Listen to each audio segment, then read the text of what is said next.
দেখো আজকে তোমাদের একটা বিষয় পড়াবো, সেটা হলো মর্গ্যান নামে যে বিজ্ঞানী ডাইহাইব্রিড ক্রসটা যে দেখিয়েছিল, মর্গ্যান যে ডাইহাইব্রিড ক্রসটা দেখিয়েছিলেন এবং তার মাধ্যমে উনি যে লিঙ্কেজ, ক্রসিং ওভার এবং রিকম্বিনেশন সম্বন্ধে আমাদের সামনে যে ধারণাটা তুলে ধরেন, সেটাই আজকে তোমাদের সঙ্গে বর্ণনা করব। এখানে দেখো কিছু সাইন তোমরা দেখতে পাচ্ছ, তার মিনিংগুলো আমি এখানে লেখার চেষ্টা করছি। দেখো এখানে দেখতে পাচ্ছ ওয়াই প্লাস মানে হলো ব্রাউন বডি, ওয়াই প্লাস মানে ব্রাউন বডি, ওকে। সেরকমই দেখতে পাচ্ছ ডাব্লু প্লাস মানে হলো রেড আইস, ডাব্লু প্লাস মানে রেড আইস, ওকে। সেরকমই দেখতে পাচ্ছ ওয়াই মানে হলো ইয়েলো বডি, দেখতে পাচ্ছ অনলি ডাব্লু মানে হলো হোয়াইট আইস, ঠিক আছে। এইগুলো প্লাস দেওয়া যেগুলো, সেগুলো কিন্তু ডমিনেন্ট ক্যারেক্টার, মনে রাখবে। এগুলো হলো ডমিনেন্ট বা ওয়াইল্ড টাইপ। ডমিনেন্ট বা ওয়াইল্ড টাইপকে dominant or wild type, dominant এবং ওয়াইল্ড টাইপকে আমরা প্লাস দিয়ে বোঝাই। আর সেরকমই রিসেসিভ, এগুলো হলো রিসেসিভ ক্যারেক্টার, ঠিক আছে। ডমিনেন্ট মানে তোমরা তো জানো যে প্রকট বৈশিষ্ট্য, আর রিসেসিভ মানে হলো প্রচ্ছন্ন বৈশিষ্ট্য, সেগুলো অনলি স্মল লেটার দিয়ে প্রকাশ করা হয়েছে। সেরকমই এই দিকে মানে রাইট হ্যান্ড সাইডে যে জিনগুলো দেখতে পাচ্ছ, সেগুলোকে যদি লিখি, সেগুলোকেও দেখো আমি লিখে দিচ্ছি। সেগুলোর মধ্যেও আছে কি ডাব্লু প্লাস মানে তো তোমরা জানো কি রেড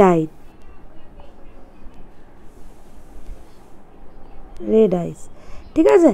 আর সেরকম দেখতে পাচ্ছ তোমরা এম প্লাস মানে হলো লার্জ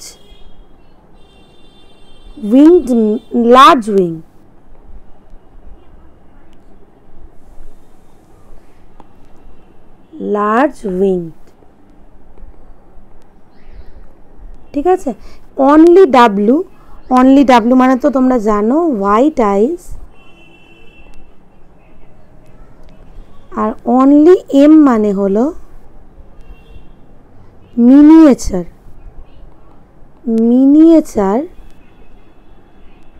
উইং, ঠিক আছে। সেরকমই এখানে যে বৈশিষ্ট্যগুলো দেখেছি, তার মধ্যে এই দুটো কি ডমিনেন্ট আর এই দুটো হলো রিসেসিভ, মানে এগুলো যাচ্ছে আমাদের প্রকট বৈশিষ্ট্য, আর এই দুটো হলো প্রচ্ছন্ন বৈশিষ্ট্য। এখানে মর্গ্যান ড্রসোফিলাকে নিয়ে কাজ করেছে, কারণ ড্রসোফিলাকে নিয়ে কাজ করারও কতগুলো কারণ আছে। এই ড্রসোফিলাকে নিয়ে কাজ করার মেন কারণ হলো এদের মধ্যে এত রকমের কন্ট্রাস্টিং ট্রায়েড দেখা যায়। দেখতে পাচ্ছ বডি কালারের মধ্যে এত রকম ভিন্নতা, উইংসের মধ্যে এত রকমের ভিন্নতা, মানে বিভিন্ন আই কালার রেড হোয়াইট হতে পারে, বডি কালার ব্রাউন ইয়েলো হতে পারে।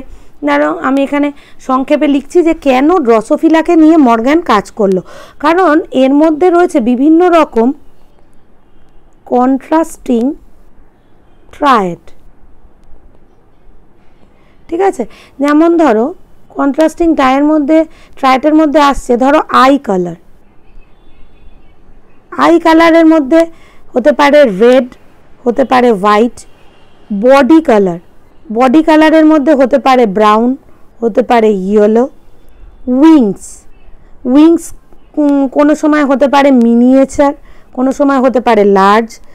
আর এদের এই যে ড্রসোফিলা, ওদের লাইফ স্প্যান 2 উইকস, ঠিক আছে। মানে এরা 2 সপ্তাহ মতো বাঁচে, ফলে নেক্সট জেনারেশন, পরবর্তী জেনারেশনগুলো আমরা সহজে দেখতে পারি। F1 F2 এই জেনারেশনগুলো ইজিলি কয়েকদিনের মধ্যেই আমরা পর্যবেক্ষণ করতে পারবো, ঠিক আছে। এছাড়া এটাকে ল্যাবে ইজিলি গ্রো করা যায়, ঠিক আছে, গ্রো ইজিলি ইন ল্যাব। তাহলে এখানে কি গ্রোস ইজিলি ইন ল্যাবে একে ইজিলি গ্রো করা যায়। আর মেল ফিমেল আর মরফোলজিক্যালি ডিস্টিংক্ট, মানে mail Drosophila R female Drosophila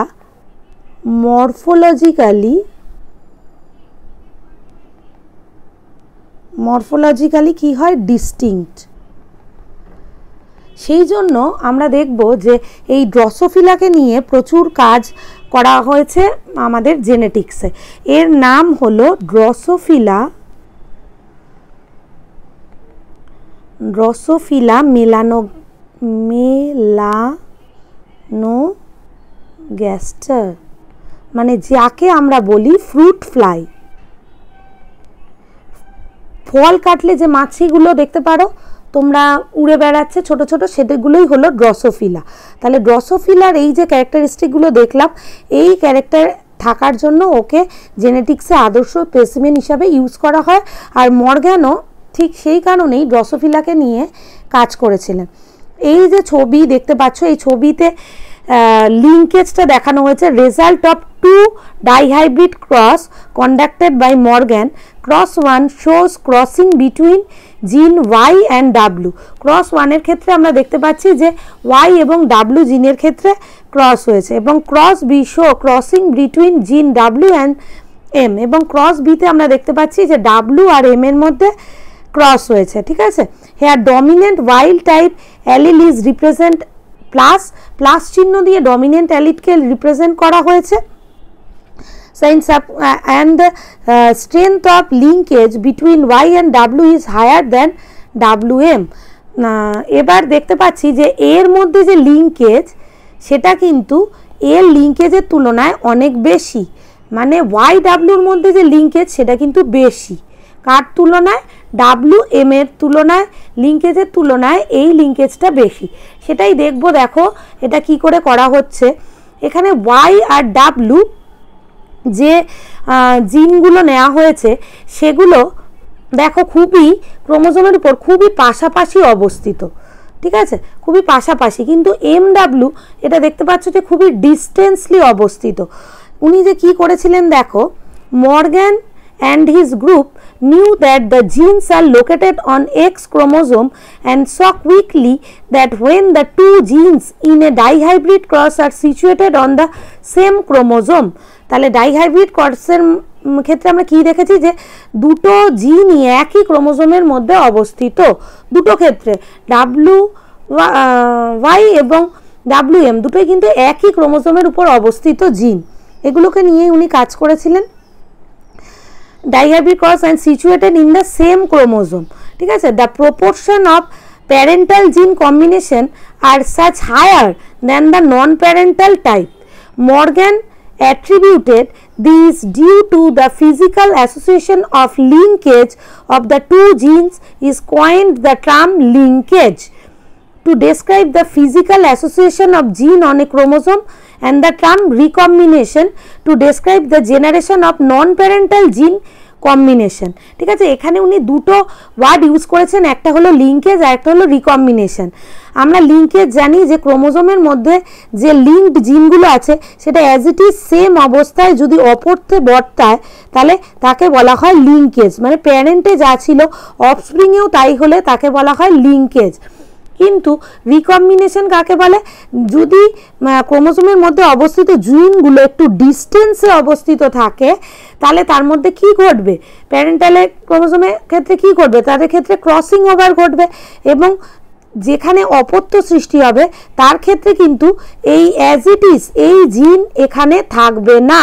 as it is এখানে যা হয়েছিল অফস্প্রিংয়ের ক্ষেত্রে কিন্তু অ্যাজ ইট ইজ তা থাকবে না, কারণ এখানে ক্রসিং ওভার ঘটার ফলে এখানে জিনের কম্বিনেশন বদলে যাবে, ফলে প্যারেন্টে যা কম্বিনেশন ছিল অপত্যে সেই কম্বিনেশন থাকবে না, কারণ এখানে ক্রসিং ওভার ঘটবে এবং রিকম্বিনেশন ঘটবে। উনি ওটাই ওনার পরীক্ষার মাধ্যমে বুঝিয়েছেন যে একদিকে লিঙ্কেজ আর আরেকদিকে crossing over. To describe the generation of non parental জিন কম্বিনেশন। রিকম্বিনেশন কখন হয়? যখন নন প্যারেন্টাল জিন কম্বিনেশন থাকে। আর লিঙ্কেজ কখন হয়? যখন as it is same parental জিন কম্বিনেশন থাকে। ঠিক আছে। Morgan and his group also found that even when the genes are grouped on the same chromosome, some genes were very tightly linked, তাই তো, কিছু জিন্স আছে tightly linked, shows very low recombination. যদি tightly link জিন হয় তাহলে তাদের মধ্যে রিকম্বিনেশনটা কি থাকবে, লো, কারণ তো ওরা লিঙ্ক জিন, মানে ওদের আলাদাই করা যাচ্ছে না, ফলে রিকম্বিনেশন ওদের মধ্যে থাকবেই না, বা থাকলেও খুব লো থাকবে। while the other was loosely linked show high recombination, যেটার মধ্যে লুজলি লিঙ্ক জিন থাকবে, মানে যেগুলো জিনগুলো অনেকটা ডিস্টেন্সে থাকবে, সেগুলো লুজলি লিঙ্কড, মানে সেগুলো অ্যাজ ইট ইজ সেমভাবে অপত্যে বর্তাবে না, ফলে তাদের মধ্যে কি ঘটবে, রিকম্বিনেশন। ঠিক আছে, তাহলে এখানে যে দুটো মেন জিনিস সেটা দেখো, যদি টাইটলি লিঙ্কড জিন হয় তাহলে শোড ভেরি লো রিকম্বিনেশন, আর যদি লুজলি লিঙ্কড জিন হয় তাহলে শোজ ভেরি হাই রিকম্বিনেশন। তার মানে এই যে লিঙ্কড জিনের সঙ্গে রিকম্বিনেশন অ্যাকচুয়ালি ব্যস্তানুপাতিক সম্পর্কযুক্ত। যদি টাইটলি লিঙ্ক হয় তাহলে লুজ রিকম্বিনেশন হবে, যদি লুজলি লিঙ্কড হয় তাহলে হাইলি রিকম্বিনেশন হবে। অর্থাৎ লিঙ্কড জিনের সঙ্গে রিকম্বিনেশন ব্যস্ত সম্পর্কযুক্ত। ঠিক আছে, এর থেকে বুঝলাম যে এটা ব্যস্তানুপাতিক সম্পর্কযুক্ত। এবার দেখো, for example he found that genes white and yellow are very tightly linked. আমরা দেখেছি যে এই যে ডাব্লু এবং ওয়াই এটা হলো রিসেসিভ, আর ডাব্লু প্লাস আর ওয়াই প্লাস হলো ডমিনেন্ট। এই যে জিনগুলো সেগুলো কিন্তু দেখতে পেয়েছি যে টাইটলি লিঙ্কড। এই যে জিনগুলো সেগুলো আমরা দেখতে পেয়েছি যে এই জিনগুলো কি টাইটলি লিঙ্কড। ঠিক আছে, এই জিনগুলো সেটাই বলেছে এখানে, very tightly linked shows for the example you found that the white and yellow were very tightly linked and shows 1.3% of recombination. এবং এই ক্ষেত্রে রিকম্বিনেশনটা যেহেতু টাইটলি লিঙ্ক, সেই জন্য রিকম্বিনেশনটা কী হবে, কম হবে। তাহলে এক্ষেত্রে রিকম্বিনেশন আমরা কত পেয়েছি, 1.3%, মানে খুবই কম পেয়েছি, কারণ এই জিনগুলো কী ছিল, টাইটলি লিঙ্কড। ঠিক আছে, তাহলে এটা রিকম্বিনেশন পেয়েছি 1.3% রিকম্বিনেশন। ওয়াইল যে ক্ষেত্রে আমরা পেয়েছি হোয়াইট অ্যান্ড মিনিয়েচার উইংস শোর 37.2% অফ রিকম্বিনেশন। কিন্তু হোয়াইট আর মিনিয়েচারের ক্ষেত্রে যেটা আমরা দেখেছি সেটা লিখছি, দেখো, হোয়াইট আর মিনিয়েচার মানে দেখেছি ডাব্লু প্লাস এম প্লাস, এটা যেটা আমরা দেখেছি সেখানে আমরা দেখেছি ওগুলো কিন্তু লুজলি লিঙ্কড। ওগুলো আমরা কি দেখেছি, ওগুলো লুজলি লিঙ্কড। লুজলি লিঙ্ক যেহেতু হয়েছে সেই জন্য ওদের ক্ষেত্রে রিকম্বিনেশনের পার্সেন্টেজটা কত, 37.2%। তাহলে এখান থেকে আশা করি বুঝতে পারছো টাইটলি লিঙ্ক জিনের ক্ষেত্রে রিকম্বিনেন্স পার্সেন্টেজটা কম, 1.3%, কিন্তু যেখানে লুজলি লিঙ্ক জিন সেখানে রিকম্বিনেশন পার্সেন্টেজটা বেশি, 37.2%। ঠিক আছে, এবার দেখো, his student Alfred Sturtevant used the frequency of recombination between genes pair on the same chromosome as a measure of distance between gene.